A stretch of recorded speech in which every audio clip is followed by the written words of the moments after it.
Hello everyone, welcome to Hooray. Now let's look at the assessment criteria for the OET writing subtest.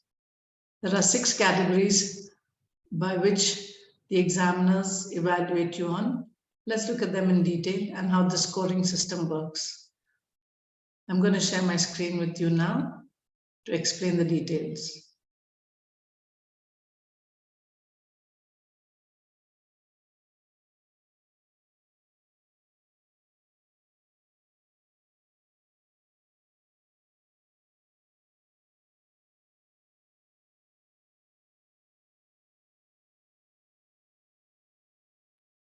I hope you can see my screen which I'm sharing.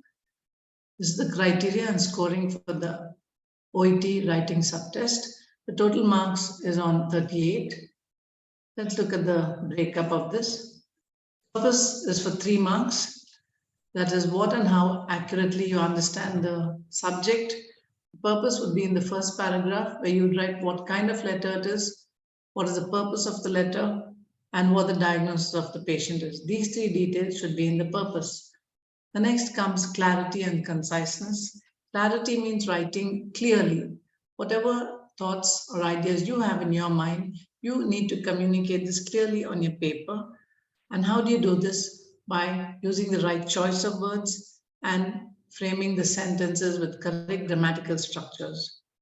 Even if you make a short sentence with clear meaning, it is much better than making a long, complex sentence with a lot of mistakes, and that would confuse the reader. So it is important to use simple and compound sentences, and only if you're confident, you move into making complex sentence structures. Because the more grammatical errors you have, the score will be lesser. So if you want to have a higher score, you should reduce the number of errors. So for clarity, you can write simple sentences which has one idea in a sentence, or you can make 2 sentences, 2 ideas put together using a conjunction like and or so, since, because, therefore.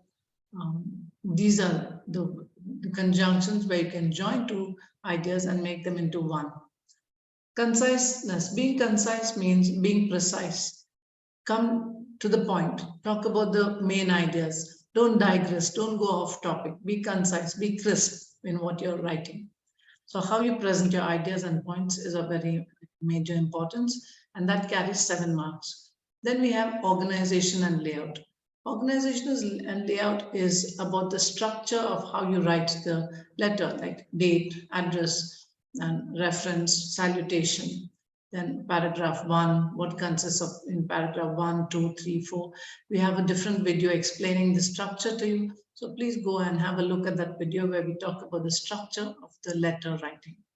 Next, that carries 7 marks if you write in the correct organization and layout. Then comes content, which also carries 7 marks. This is about extracting the key ideas or only the necessary information to include in your letter. So that calls for your medical judgment.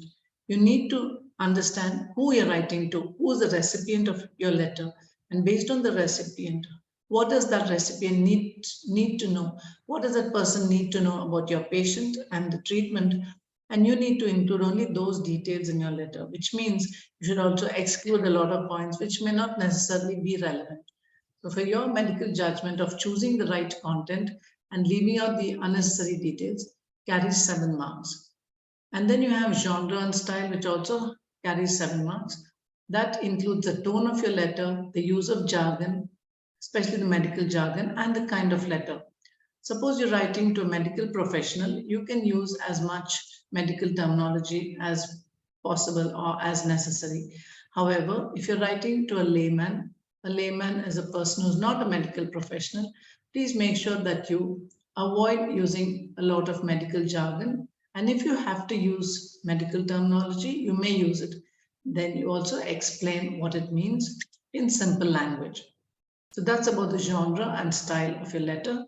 Also, since the letter is of formal nature, you need to, as much as possible, write in passive voice format. For example, if you're writing I gave the medication to the patient after breakfast. So if we have to put this in passive voice, You could write, after breakfast, the medication was given to the patient. It was given by somebody.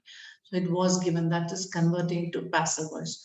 Or if you want to say, I dressed the wound every day, you can say the wound was dressed every day by the nurse or by a nurse. So that's how you convert active voice to passive voice to make it more of a formal nature and official rather than personalizing it. Now comes the last category, which is language, which is also of 7 marks. Language includes English grammar, spelling, vocabulary, capitalization, and punctuation. Grammar contains a lot of topics. It covers a lot of topics, starting off with a, an, and the, which are called articles in English, and all your parts of speech, which is noun usage, pronoun, verb, adjective, adverb, preposition, conjunction, and interjection. So how these various structures are used in the sentences while writing.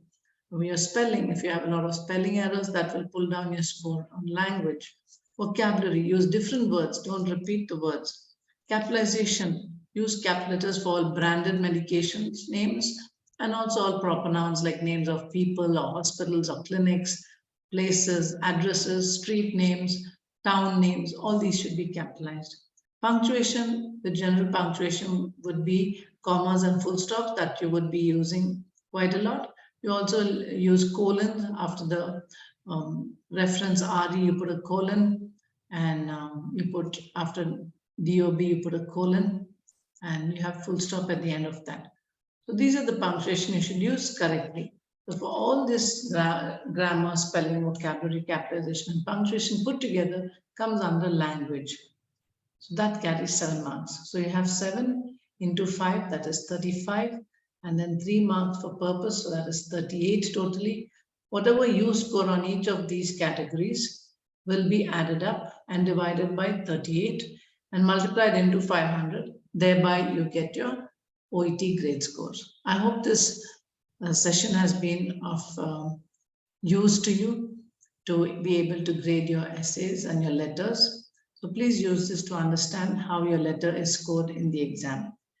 Thank you, and we will discuss further in the classes to come. All the best for your exam preparation.